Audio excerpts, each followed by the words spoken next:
And so, me, I had to like switch gears because We Want Our Bodies Back came out March 31st. Such a big deal for me. I'm like, publishing with Do More Black Press for like forever. So like, I have my other books, Sunlight Through Belows, Alpha Girls Together, God Is Not an American, More Black Press, right? And was really successful and it was very hip hop with it, very independent.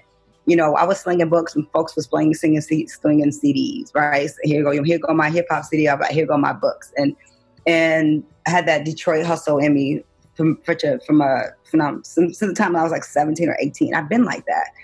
But I decided to do We Want Our Bodies Back with HarperCollins. I'm the first Black woman poet since Gwendolyn Brooks on Harper. So really big deal. Loving the imprint, Amistad.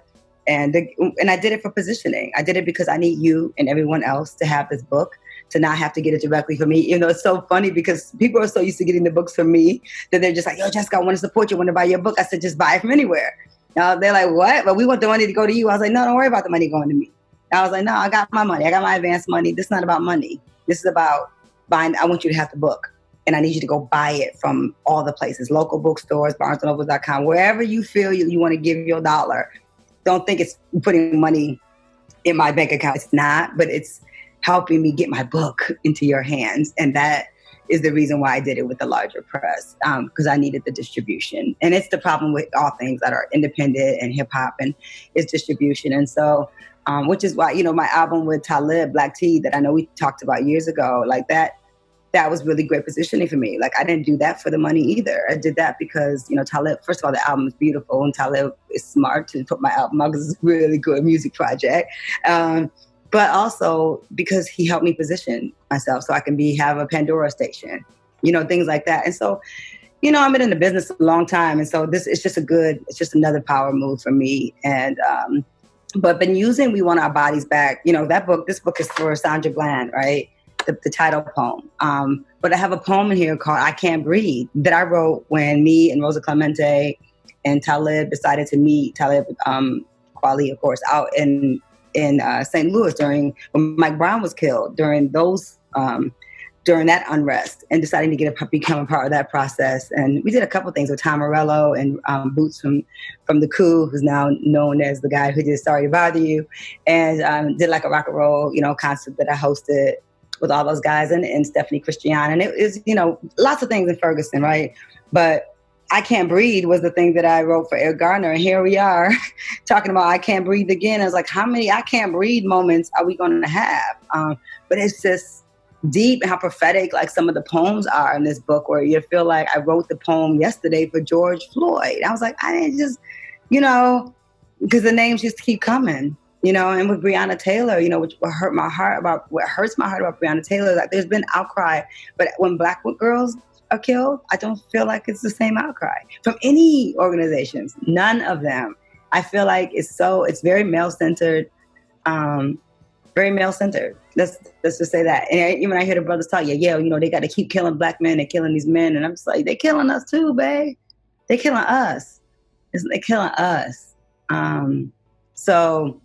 And women, Black, brown, and even poor white women, people in police custody is very dangerous. A very dangerous dynamic for a male police officer with a woman being arrested. It's a different level of fear that sets in because of rape culture and because of misogyny. And so, and a different kind of violence and danger that's there when you're dealing with a person of the opposite sex who has a gun and a badge. And so, it's been deep, but I'm exhausted. Like, so grateful to you, for you and Ron for being like open to scheduling, because I got to focus also on self-care as an artist, because I have shifted gears and taken my entire world to this space that, I had never done a Facebook Live ever.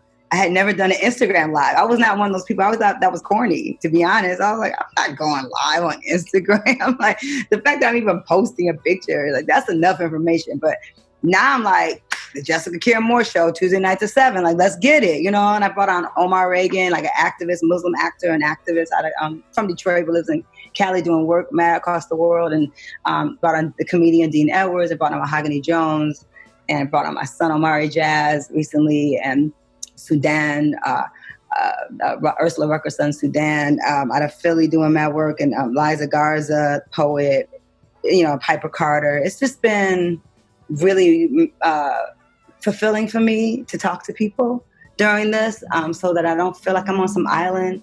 And it's because you feel like you're on the island called your house now. Like I'm stuck in my house. And so I needed ways to connect, but I am growing tired. And so I am trying to take it down, trying to say no a little bit more and trying to spend some time on my writing so I can create, right? I do feel like there's weird pressure to like we have to create something, right? Because we have the time now. But I was telling my son Omari, I was like, I actually create more when I don't have a lot of time. I like the, you know what I'm saying? I do, but I have a journalist background. So I was writing TV news, before I became a poet and writing for newspapers. And I do better with deadlines and like the pressure of you only got this much time. And I've been a mother. I've been mothering. I've been a mother. Omari's 25. He's my earth son that I was married to his dad, Sharif Simmons. And King's father had 3 children. So I've had so many kids. So I'm used to balancing so much. So like, I wake up and I don't have that's why I've been overbooking myself. I've been overbooking. Yesterday I had 4 Zooms and I forgot about one. I actually had another one. And so I have to tell the sister today, like I promise I'm coming. And so I'm trying to say no more and trying to do things and trying to find a way to monetize it because I'm not doing a lot of it. And I'm not making a lot of money. Some people have offered honorariums, some institutions like the August Wilson Center. I've done 2 events with them and they offer just small honorarium, not what I get. They pay me when I show up, and so trying to find a way for artists to really advocate for artists and for institutions to pay them what they deserve because it's still work. It's still work. I still have to quiet my home. I have to still get dressed. I have to still put on fake up. I have to still be present, that we should get paid for our time, and I'm, it hasn't turned into that yet, but there needs to be a shift, right? Because if teachers are teaching online, they still have to get paid to teach. And so I'm working on monetizing it so that I'm more in control instead of being on other people's platforms, trying to do more with JessicaCareMore.com or just trying to figure out a way for people to actually pay to come see me at an event. Actually, Atlanta, I think, did a paid event, but they paid me, for my appearance. So I didn't mind that they got charged because so their institution can make some money, right? So Hammond's House can make some money and then the poet can make some money too. But trying to figure out a way how, and I'm actually working on God Is Not an American, my 3rd book. It's one of my favorite books. I'm doing a celebration of God Is Not an American. So I'm making it kind of a VIP Zoom. I'm going to have 100 spaces. The first 25 people are going to get free books, free signed books. And then everyone else has to pay to come and you get a free signed book. And I'm only going to be reading from God Is Not an American. So I'm trying to come up with cool ways to focus on the other work because God Is Not an American. It's not like the bullet holes in my vinyl and that stuff goes directly to my bank account. So I could take care of my son. I could pay my mortgage. But yeah, it's the things we learn, man. Because my Facebook Lives, I never would go Facebook Live, and now I do a Facebook Live, and I got 5,000 views. I'm like, oh, maybe I should do Facebook Live more.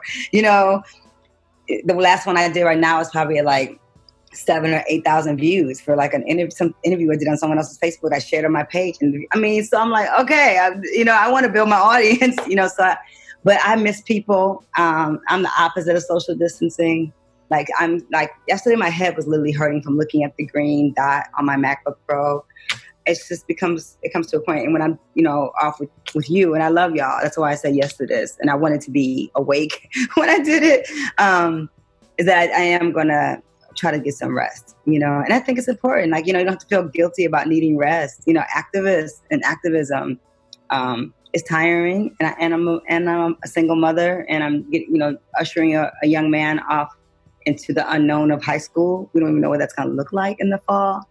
So I'm setting him up with school over the summer. So lots of online music theory. He's, budding musician. So music theory with piano and guitar and some math courses he needs to delve into and trying to figure out how to make his life fruitful this summer. And I don't know.